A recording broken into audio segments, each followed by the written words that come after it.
Good evening and welcome everybody to our course on the new God image. Let me start with some practical details. Everyone should have a schedule of a list of assignments. You'll notice that the assignments come from two volumes. They come from the second volume of the letters, and the last two assignments come from volume 18 of the collected works. Those last two volumes, the letters of those volumes can also be found in a paperback edition entitled The Psychology of Western Religion. So that if you don't have volume 18, or if you don't want to lug it around, the paperback edition will be an easier way to handle it. In addition to that, I expect that a number of you will not have the complete letters, and for that reason, the bookstore has arranged to have for sale a Xerox packet of all the letters we're going to discuss. So such Xerox copies will be available in the bookstore, and some of you might even prefer that to lugging around the larger volumes. Now we're going to have 10 sessions, and we will meet on a weekly basis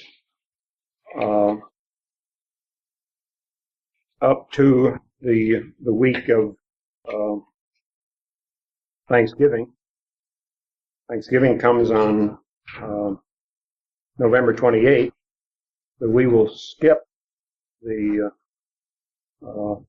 November 27th session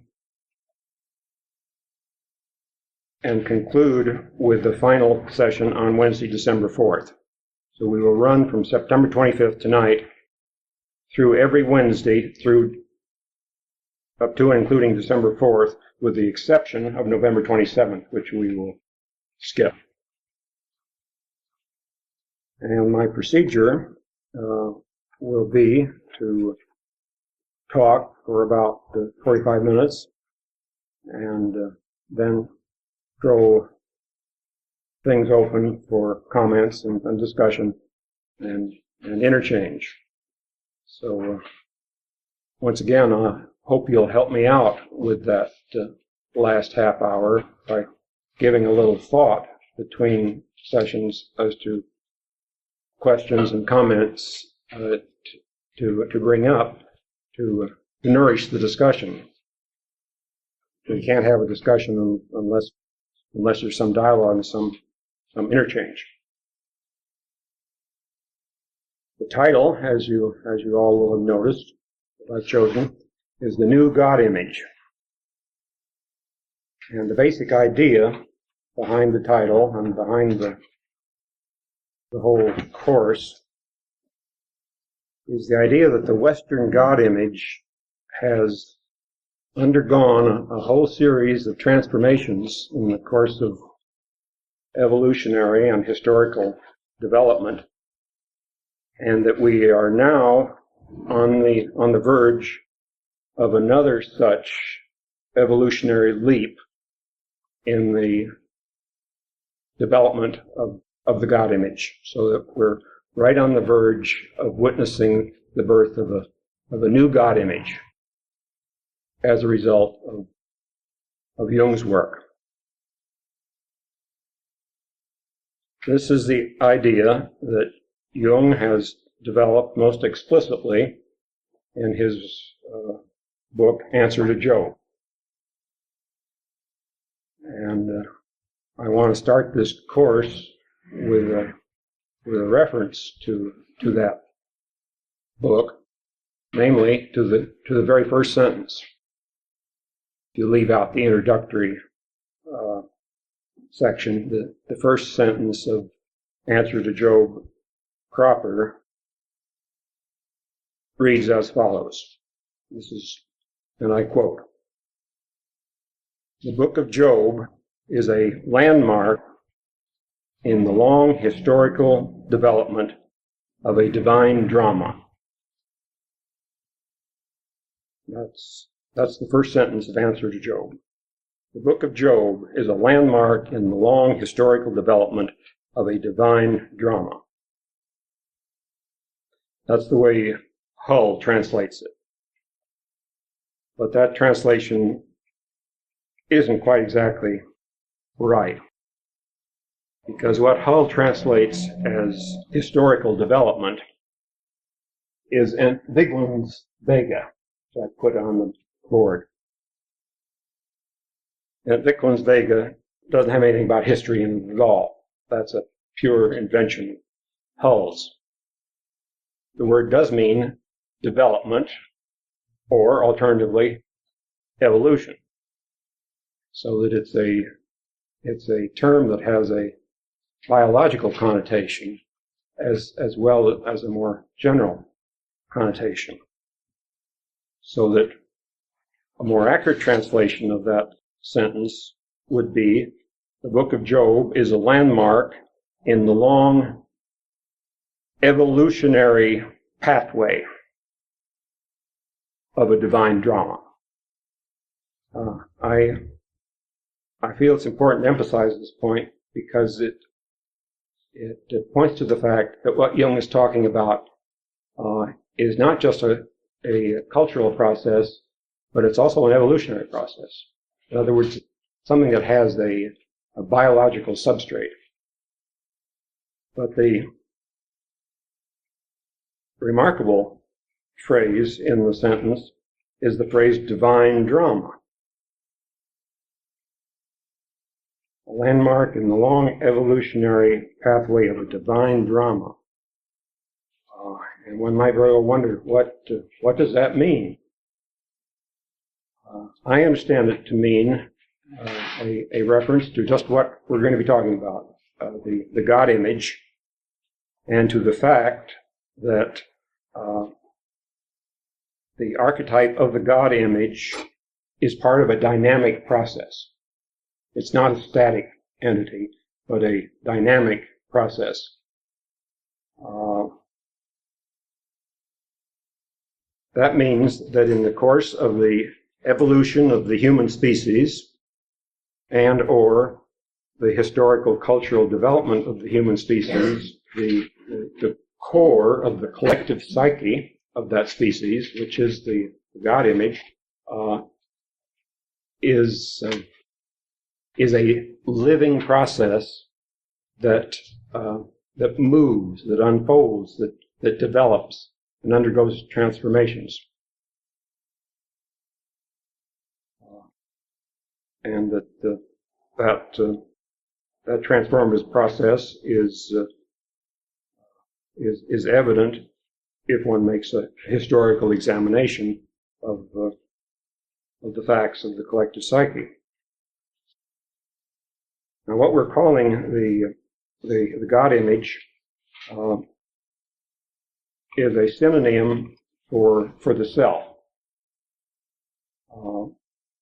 But more specifically, I think it will be a synonym for a particular aspect of the self, what I would call the collective self. In other words, it's a transpersonal center that is shared by a whole body of humanity and does not have just an individual reference. Now, to get some idea of what I'm talking about, I've charted that idea on the board here. The great arc of the great circle is what I mean by the collective self. These intermediate-sized circles are what I would call the individual self, and the smallest circles are individual egos. And you will notice that the different individual egos have the greater or lesser areas outside the great collective circle, indicating greater degrees of consciousness, greater or lesser degrees of consciousness. On the one side, I've charted a more complicated phenomenon where two individuals are interconnected in a more complex way. You can disregard that. But the basic point I wanted to indicate is that there is evidence. This isn't just hypothesis. This just isn't just philosophical theorizing. There is evidence to support the idea that there is a collective self as contrasted with just an individual self. And that's what I'm saying is approximately synonymous with what we're calling the God image. Now, before we get to a examination of what Jung has to say in his letters about the current transformation of the God image that's going on today, I thought it might be worthwhile to review the series of transformations that the Western God image has gone through so far as they are visible to us in the course of our recorded history. Just very briefly. As with all schematic presentations, you must take it with a grain of salt, not too literally. What schematic thinking does is that it makes certain points clear, but at the price of concrete reality. But this is a kind of general structure on which that you can hang a lot of concrete facts. For descriptive purposes, I think we can list 6 major stages in the evolution of the Western God image. Let me just read them off, all these 6, and then I'll speak of each one in turn. Number 1 is animism, in which the God image is an animistic one. Number 2 is matriarchy. Number 3 is hierarchical polytheism. Number 4 is tribal monotheism. Number 5 is universal monotheism. And number 6 is discovery of the psyche, individuation. Now I'm going to say a few words about each of these stages as historical sequence. But you should remember that at the same time, these historical stages are also layers of the collective unconscious in the individual psyche. That means that if we had some method at our disposal in which we could peel away various layers of the collective God image, starting with our most modern mentality, we could work our way, with a grain of salt, we could work our way through these historical layers down to the elemental one. So that this is not just a historical exercise, because that's, as Jungian analysts, history is not our primary interest. The individual psyche is our primary interest, but in the course of studying the phenomena of the collective unconscious, we're obliged to look into the historical parallels, because history has deposited its vestiges, its residues, so to speak, in the collective unconscious of humanity. So let's look at each one of these stages in turn, starting from the bottom, remembering that if you're if you're involved in an individual analysis, you start from the top and work down. But with a historical survey, we'll start from the bottom and work up. Number one is what I call the stage of animism, in which we have an animistic God image. See, all God images are modes of expression of humanity's experience and understanding of the autonomous psyche. That, of course, is a very modern formulation. And it's only today that we can formulate it that way. Nobody would ever think of formulating religious phenomena in such a fashion before Jung. But now we can understand it that way. So that all manifestations of God images are stages, descriptive stages of the race's experience of the autonomous aspect of the psyche.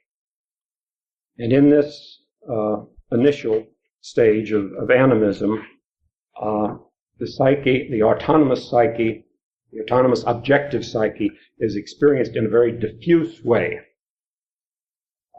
The primitive experiences autonomous spirits everywhere, in animals, in trees, in places, in rivers. It's the whole environment, surrounding environment is animated. That's why it's called animism. It's animated with what we moderns would call a projection of the autonomous objective psyche. But projection isn't quite the right word because that implies a rather differentiated psychology that's up to projection, whereas an elemental psychology is rather immersed in its environment and surroundings, and therefore it experiences that immersion as an animistic activation of its surroundings.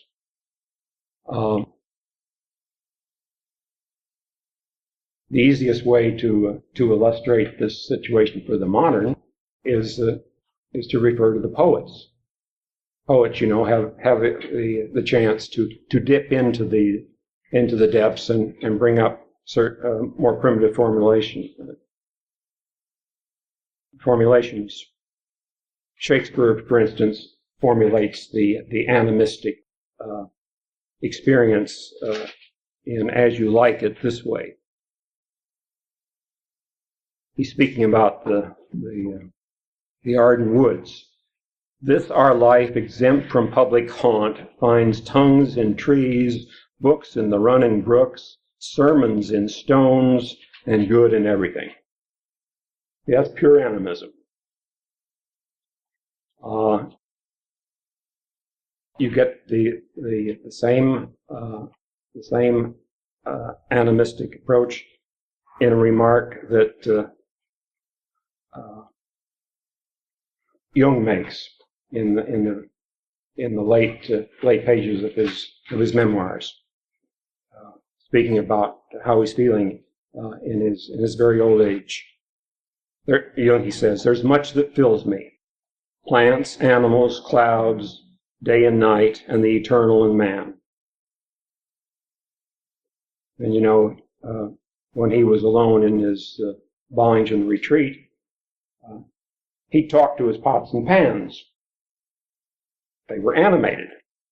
So he was in touch with the animistic level of the psyche, along with all the other levels at the same time. But those are examples. We also encounter in less conscious and less differentiated form the raw animistic layer of the psyche activated in overt psychosis. Ideas of reference, the thought, the delusional experience that objects and events are having a personal, conveying a personal message to the patient. that derives from the animistic level of the psyche. Okay, so much for animism. That phase historically belongs pretty much to the hunting and gathering aspects of humanity. But as soon as agriculture has been discovered, then hunting and gathering becomes less important, and the more settled community that tills the earth takes on primary importance. And then we get the matriarchal stage of the God image, in which the great nourishing Earth Mother is the primary factor, and this is associated with agriculture, with vegetation symbolism, with fertility rites, with the death and rebirth imagery of the annual cycle of the vegetation spirit, and in this setting, the masculine principle has not yet taken on an independent status of its own. It's subordinate to the great Mother Earth principle, and that's indicated by the characteristic myth of this stage, the Attis Kibble myth, and its variants. That's the great mother and her son lover, who is castrated and dies young, and then is mourned the way the vegetation is mourned, and then is reborn again in the following year. This stage is described quite fully by Neumann, Erich Neumann, particularly in chapter 2 of The Origins and History of Consciousness, which I would recommend to all of you. The basic symbolism, as I say, is the great mother and her son lover who is castrated or dismembered or killed by a boar or something of that sort, but then is reborn again. It represents, on the one hand, the dying and the reborn vegetation, but more fundamentally, it represents the feeble state of human consciousness at this stage, which is still under the domination of nature and the earth principle, and hence is born but does not achieve full maturity, and dies young and goes through the cycle repetitively. And this stage is developed primarily with the settled agricultural community. And number 3 is hierarchical polytheism. At this stage, sufficient resources and sufficient produce has been acquired by the community that cities can start to develop. And hierarchical polytheism is accompanied by the emergence of an urban society. And at this stage, the masculine principle begins to supersede the feminine principle. A family of deities emerge with a patriarchal sky god as the head of the family. And the powers of the various deities are organized in a hierarchical way, with the sky god father being the king, so to speak. And simultaneously on Earth, kingship occurs, because with the emergence of an urban society, the leaders of a city emerges, and thus kingship is born. And the polytheism of Mesopotamia, Egypt, and Greece are all examples of this third stage, as also is the mythology of Norse and Germanic peoples. And this new state of affairs is characterized by the emergence of the city-state and the kingship required to govern it, and the result is a rather rigid organization that then is imposed upon this new social structure. And what accompanies this new phase of social development is the development of metallurgy, technology, and writing.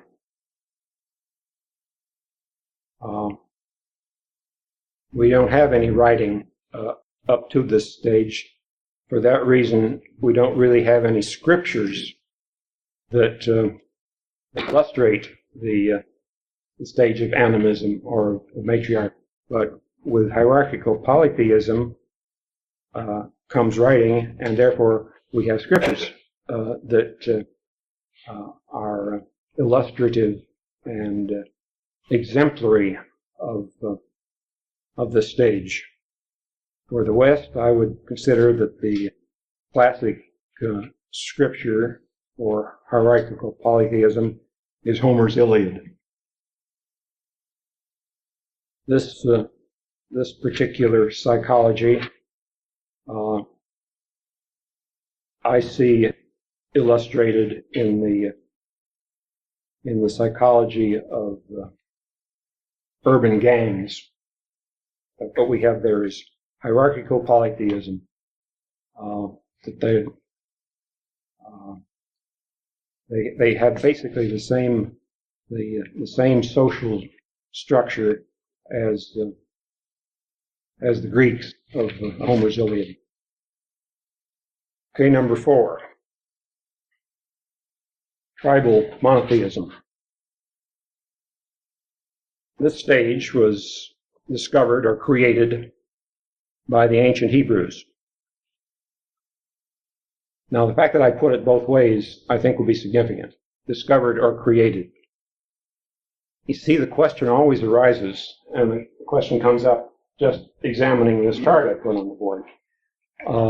What is responsible for the transformation of the God image? On the one hand, I've suggested that the God image has within it a latent dynamic, a tendency to evolve and develop. And that, I think, is certainly true. But on the other hand, there is evidence to indicate that its development and dynamism has something to do with the feedback that it receives from conscious egos.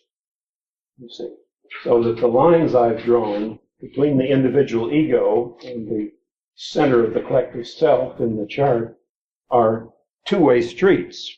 They're not just one way. If the transformation of the God image took place just through an innate dynamic, then a new God image would be discovered. But if the God image is encouraged into transformation by the conscious behavior or reactions of individual egos, then we're entitled to say that the transformation is created. You see the difference? And I think they're both true. So I'm saying this stage of tribal monotheism was both discovered and created by the ancient Hebrews. Because what happened then was that out of the many deities of the ancient Near East, Yahweh emerged as the single, all-encompassing one for this little tribe of nomads, the ancient Hebrews. And the emergence of this new God image called Yahweh was linked up to this chosen people who owed their existence to Yahweh on the one hand, and correspondingly I think one could say that Yahweh owed his existence to them. Two-way street. Anyway, the difference between the Hebrew Yahweh and Zeus, the father god of Zeus, of Greek pantheism, is considerable. And Jung speaks of that in answer to Job. I wanted to quote a bit of that. This comes from paragraph 568 of Answer to Job. Jung says, he speaks of Yahweh's jealous and irritable nature, prying mistrustfully into the hearts of men and exploring their secret thoughts.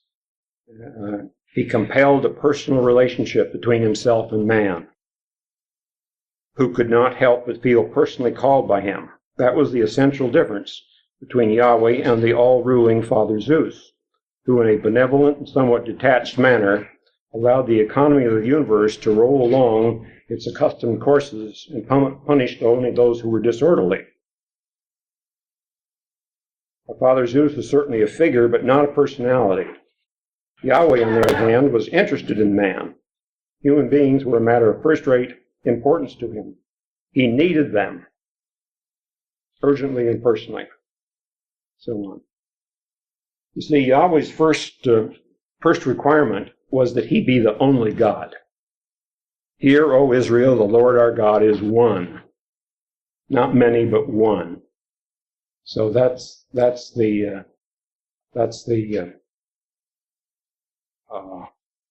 announcement that separates Yahweh from the ancient Near Eastern polytheism.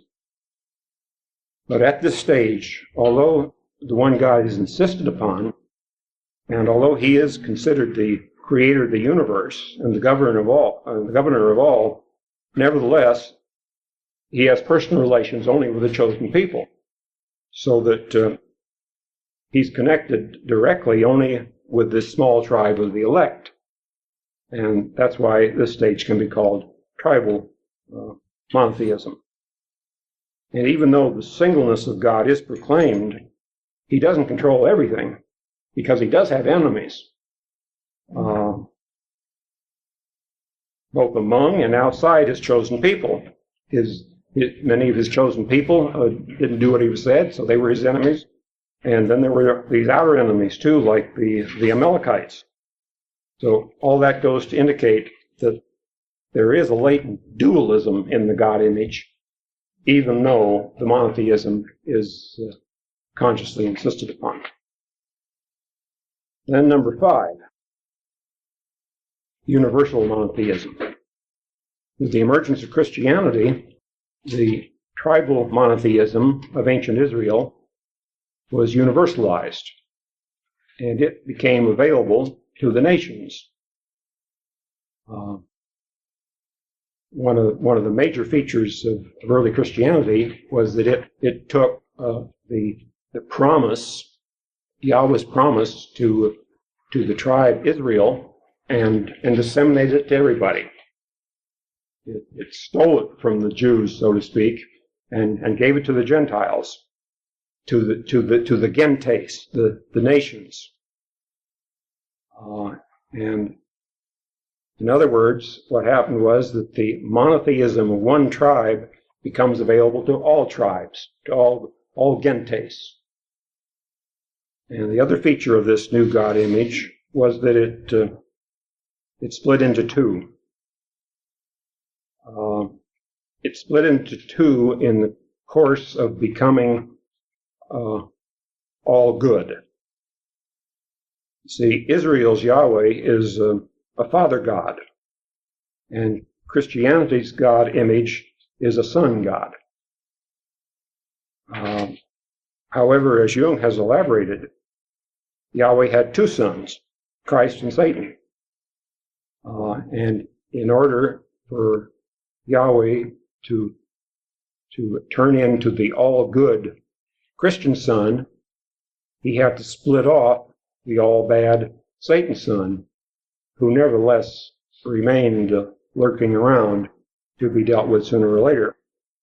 So what happens now is that the latent dualism that was within the monotheistic God image before becomes even more overt in the Christian symbolism, even though that fact has been assiduously disregarded. And as Jung has demonstrated in Ion, this antithesis then lived itself out in the Christian eon of the two fishes.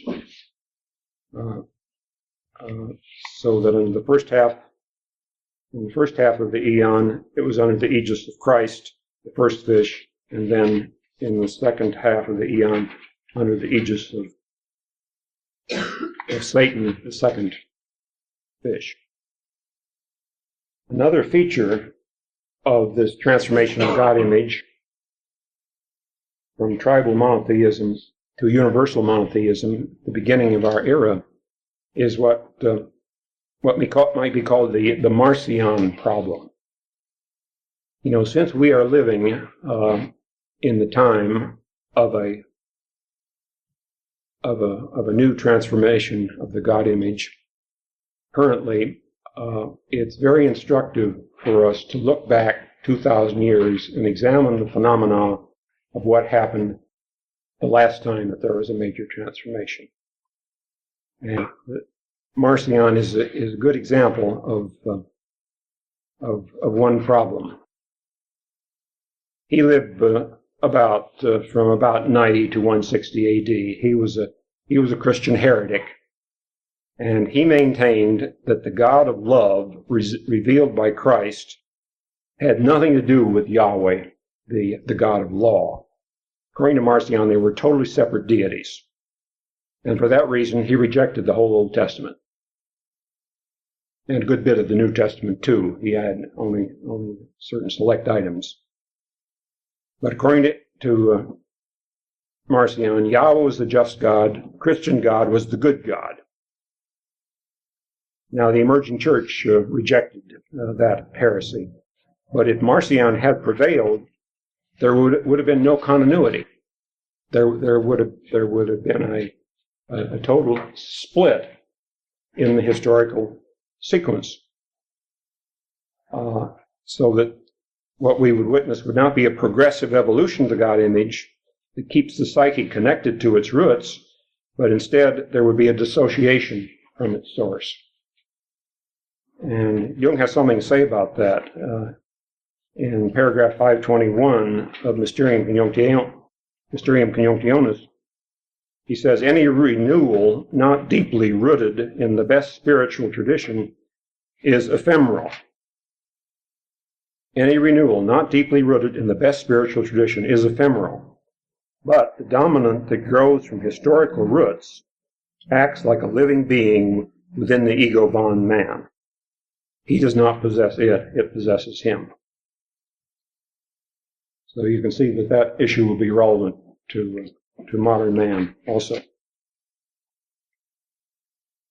So what that brings us to then is the last stage, number 6, the discovery of the psyche, which is what the rest of the class is going to be concerned with. You know, on this subject, Jung wrote Answer to Job in the spring of 1951. But at that time, he still had 10 years to live.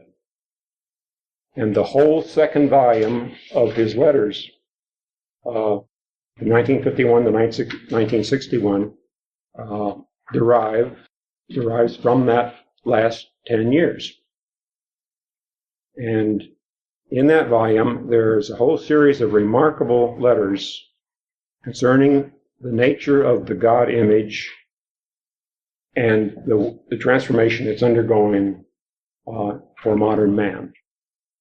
And in many respects, I think these letters offer a clearer expression of his views than are found in the more formal presentations. Anyway, they supplement the more formal presentations, I think, in a helpful way, because they spell out for us a new God image, which I think is destined to inaugurate a whole new eon of human cultural history. And out of this larger number of letters, I've chosen 14 for us to study and talk about during this course. And we'll start with that subject matter then on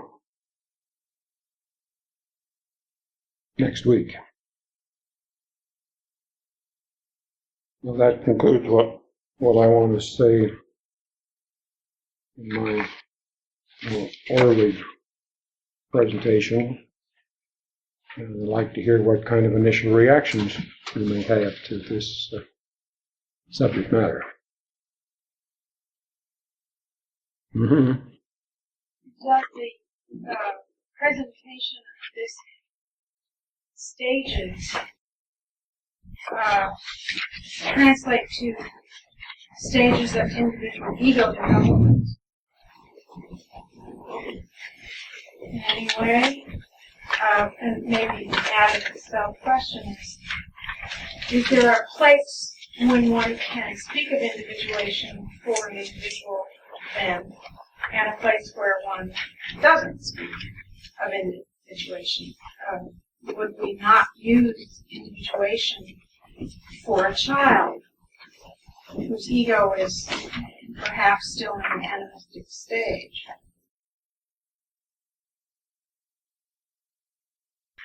Or does it matter?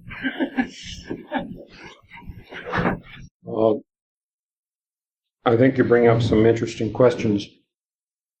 The first question, as I understand it, is do these historical stages of the evolution of the God image, as considered for the modern person, could they be seen as different stages of ego development? And the other question is, where does individuation fit in so far as the individual may be occupying one of these other stages? Is that the idea? Yeah. Mm-hmm. I don't have a hard and fast answer, but it's a very interesting subject. And I think we can find evidence to indicate in a general sort of way that the stages of psychological development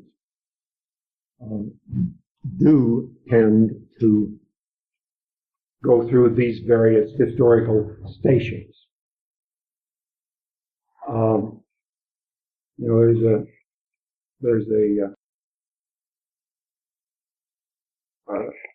phrase that used to be a commonplace in the study of embryology that says ontogeny recapitulates phylogeny, which means that the development of the individual recapitulates the development of the race.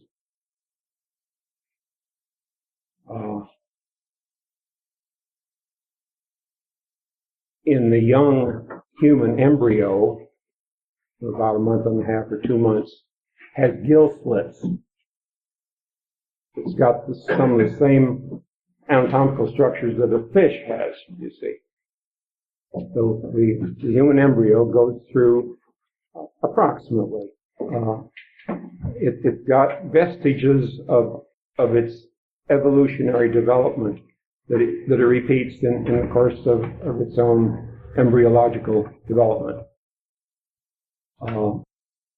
And there's some reason to believe that something similar applies to the development of the psyche.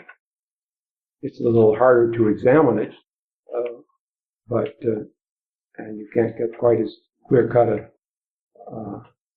a sequence, but I find it a very helpful idea that ontogeny recapitulates phylogeny, so that one can say in a general sort of way that yes, if one is destined to reach the psychological development of the psychic level, of level number 6, if one is destined to do that, then if his development proceeds without serious obstacle, then in an approximate way, he will visit these various stations. And looking back over your own psychological history, it's not so hard to see that in yourself. You see, you can see those different stages. They're visible to you. That's one question. The other question is, what if you're not destined to reach level number 6, the modern level? What if your innate nature is level number 2 or level number 3? Then is it proper to speak of individuation? Well, it all depends on how you define it. But if you define it in the broad sense, then whoever achieves his developmental potential has gone through a certain stage of the individuation process. But if you define it in its narrower sense of a conscious ego consciously coming to terms with the autonomous psyche and coming into a living reconciliation of the opposites that are constellated by that confrontation, then that individuation so defined would not apply to such a person. Mm-hmm. Very along that same idea that somehow the relationship between the ego self-access image that you've developed will apply here as well, that at any given time, that individual ego, as it maybe gone through some of these stages, has not gone all the way through or done every single part of them, and may, in a sense, be experiencing, at certain points, access to any or all of those stages. And certainly, I think we might experience, say, level number 5, and 20 minutes later, a complex or something else would set us back to level number 2 in a more or less conscious manner. So the idea of the spectrum, as well as the ego self-access image, seems to be applicable. I agree with you. I think you're absolutely right, and that enlarges the whole understanding, because the danger is that although I like to be as clear and specific as possible in order to make understandable what I'm talking about, the danger is that if one is too clear, one becomes so schematic that one then misses the much larger spectrum, and so that always has to be kept in mind very, very definitely, that all those stages do exist. Probably we can say, however, that in the maximally integrated person, someone like Jung, they are integrated in a unified way, so that they're not experienced so much as separate compartments, but rather as a harmonic whole. I think that's a very important concept. Mm-hmm. Yes. When you said that, you made an interesting gesture. You made this gesture, and it went to what was in my mind because I was thinking what a wonderful image of you talking to his spots and fans, and knowing something you usually don't know. And it felt to me like everything you say, yes, but then it's almost like it becomes a circle finally.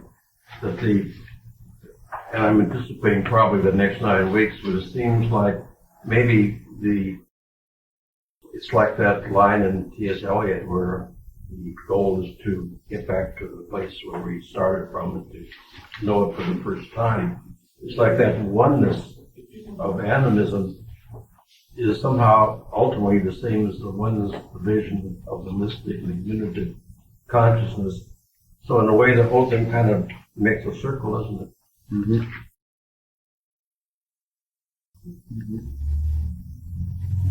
It's not just linear, if you think of it in the West, but it is. Yes.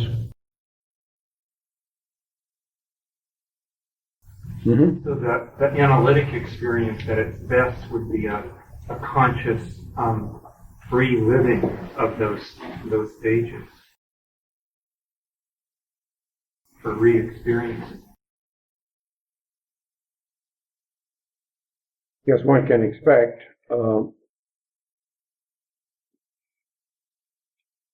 in the analytic experience when it starts with the ego, the conscious concerns, all that are in consciousness, and then as one studies the dreams, other layers keep opening up, and I think one often finds that the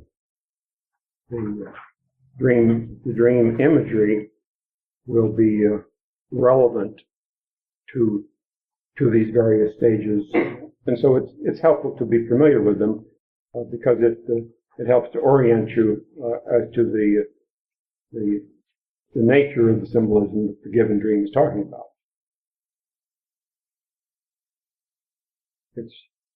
It's quite interesting, for instance, to read Homer's Iliad from the standpoint of modern psychology.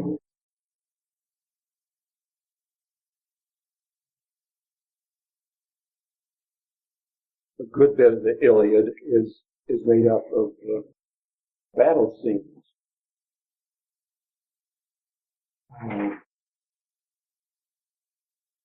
So you've got the Trojans on one side and the Greeks or Achaeans on the other side, and you've got the heroic personalities who are participating in the battle. But then right in the midst of the furor of battle, deities appear. Mars, Athena, Aphrodite, and they're helping out their particular champions. It's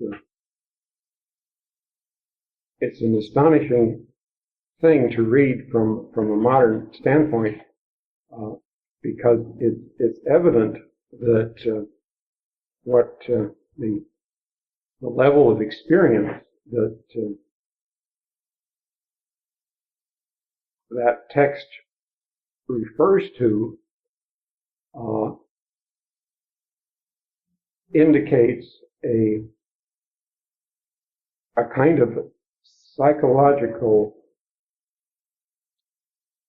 condition in which the autonomous factors of the psyche were living presences in times of crisis.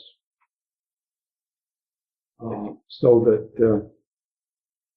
Achilles, for instance, would go to battle and something would happen, and he'd be filled with a divine energy, and when that happened,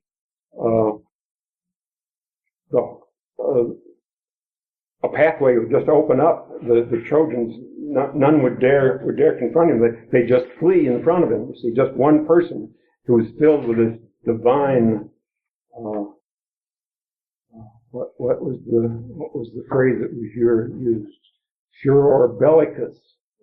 It was described as the presence of Ares, the war god, who manifests on the battlefield. But those were experienced as living presences by those Homeric heroes. And I understand that whole text to be a description of the phenomenology, of the psychology of that stage of psychological development. It was the polytheistic phase, but these weren't, these deities were not abstractions. They were experiential realities. And not just poetic constructs. If a modern poet wrote that way, that would be a poetic construct. These were expressions of living reality. Mm-hmm. There's a sense in which that moment on the battlefield of Achilles is a kind of looking back to animism in a sense, but it's got a strong enough ego to deal with it. I mean, he's having, we would call it a psychotic episode from one point of view, but he's strong enough to deal with it, and then it foreshadows almost the monotheism that's to come. There's a place where, at that moment, there's a past, a present, and a future happening. But it's still, the focus is the primary presentation is the tribal quality. But there is a sense of the back and forth and the forward too. Because it's focused in one hero, and the other characters sort of fade out of the way. There's a kind of monotheistic quality about it, at least, in foreshadowing quality. That's true so far as the individual experience is concerned, but so far as the text, the Homeric text is concerned, it's very obviously polytheistic, because on another day, another deity will intervene, you see, in the opposite direction. When you use the phrase hierarchical polytheism, what do you mean by that? I meant organized according to relative authority, so that Zeus was the highest of the deities, but he had a lot of subordinate ones, and they could often cross him and get away with it sometimes, but he was the ultimate authority. So it was as though there is a seed of monotheism existed in the polytheism just by the hierarchical arrangement, but it hadn't become explicit yet. Do you think that there were cultures that had polytheism with no hierarchical structure? I don't know. Well, I don't know either. I don't know whether some of the earlier Indian polytheisms may have been of that nature or not. You see, it's a gradual transition from the diffuse multiple spirits of animism to the more structured, organized family of gods of polytheism, and there are probably some intermediate stages there too. Yeah, I'm having a circuitous thought process in relation to this. As you talk about the Iliad, I think about my adolescent daughter who's reading that for the first time in school, and how her response and the response of her girlfriend is so different in the book than that of the boys in the class, in the sense that she's sort of bored to tears by the book. And that sort of led me to think about how from stage 2 up until stage 6, it's as though the feminine gets left behind. And I guess I was thinking about the discovery of the psyche, just the way you described that stage, that at last we're reaching a time where there can be a more differentiated experience of the feminine. It's as though just as in the schooling experience or in acculturation for a female, there's a tendency to have to leave behind the feminine in order to kind of master what needs to be mastered developmentally for the ego and also in terms of living in the culture. And that it's only in the discovery of psyche that the feminine can be reconnected to. And it feels most important to me that that's part of it. Yeah, that's very true. One could say that stages, as I've listed them, 2, 3, and 4, belong to different developmental levels of the patriarchal stage, preceding the matriarchal. And that then with number 6, comes the opportunity for a reconciliation of the two consciously. Mm-hmm. They're willing to talk about what you were trying to draw in looking at it. Let it out. Behind you. You mean that? Yeah. Yeah, that's what I get for trying to make use of an old chart rather than make a new one. It's too intriguing not to talk about. Sure. If I put it up, I have to explain it. Because also it's an interesting issue. What I was trying to do there was to visualize what goes on psychologically when one is dealing with a group psyche rather than an individual psyche. So I've got two individual psyches there, but they stand for a larger number.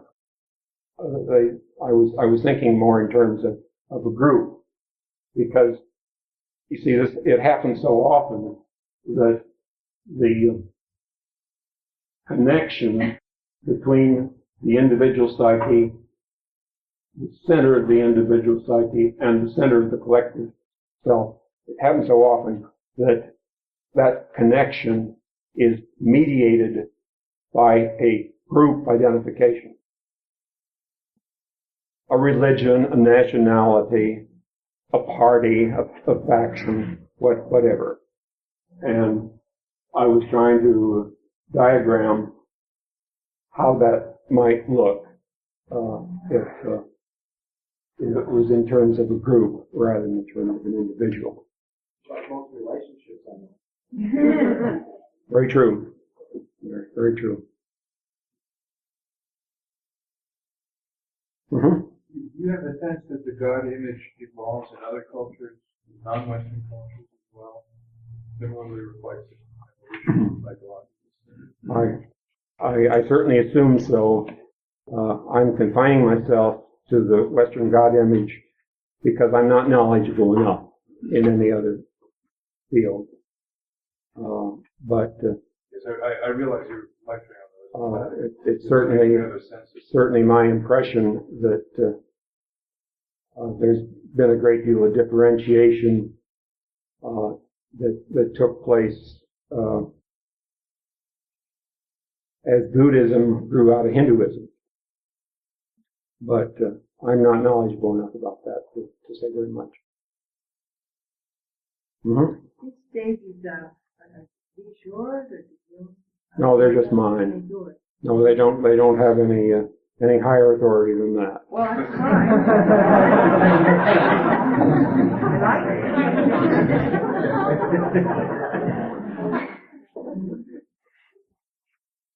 Mm-hmm. This circular image of Jung talking to his boxer, I find that very intriguing.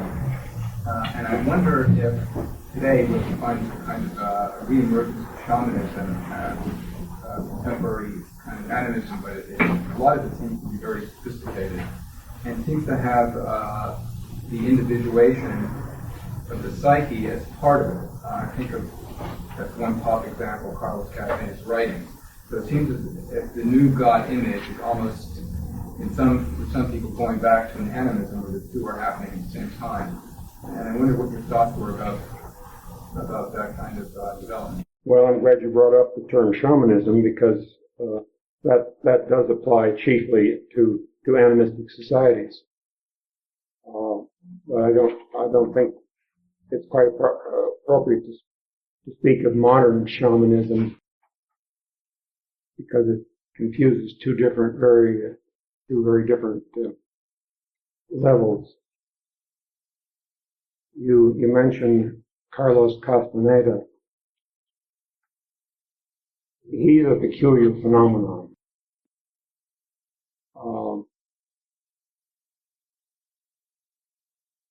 It's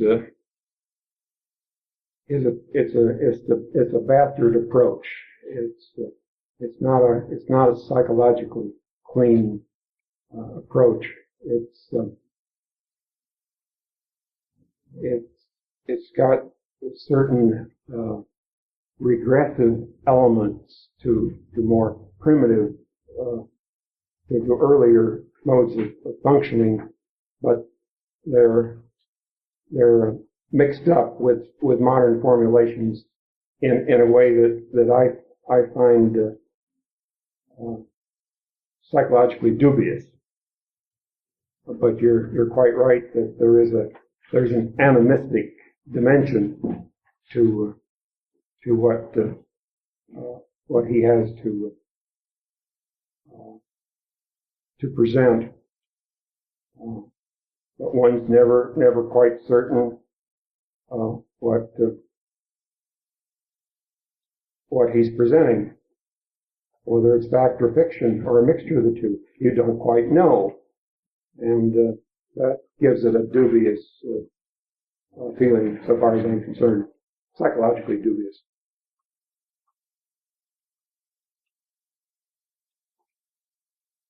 Mm-hmm. I'm thinking of another example in modern life where this phenomenal animism itself seems to be sprung up and out there. I haven't been there, but there's a book been written on stuff out about this place called Lindisfarne in the north of either England or Scotland, where in soil that is like desert and very lacking in fertility, a group of people who believe in the spirits that live in the trees and in the water and in the soil practice, it sounds like a form of animism in which they get instructions from spiritual entities about how to plant and how to care for the garden, and they have produced amazing food in very difficult circumstances. And it's a community. It's a little tribe of people for whom this experience is vivid and real, and I don't know if it's a form of religious experience shared. And I don't know its history, but it is documented and it's continuing. And some people who are involved in psychic healing, which has also sprung up a lot in the modern world, go there and participate. I mean, I don't know what to call this or what it means, but it's a fact. Well, it has an animistic component, certainly, doesn't it? Yeah. Mm-hmm. Yeah. And of course, I think these references that people are bringing up illustrate the fact that we're living in an age of transition from one God image to another, and as a result, it's a very experimental period where we've lost our previous connection, and we're looking for new ones, and we're all looking in different directions. So naturally, all these earlier stages are going to be explored in one form or another. Okay, our time's up. So Did you announce that these letters are for sale in the library? Yes, I did. And that the library's open? Okay, the library's open now, so that if anybody wants to purchase the... Auditors, but not pay their fee, can give it to me before they leave.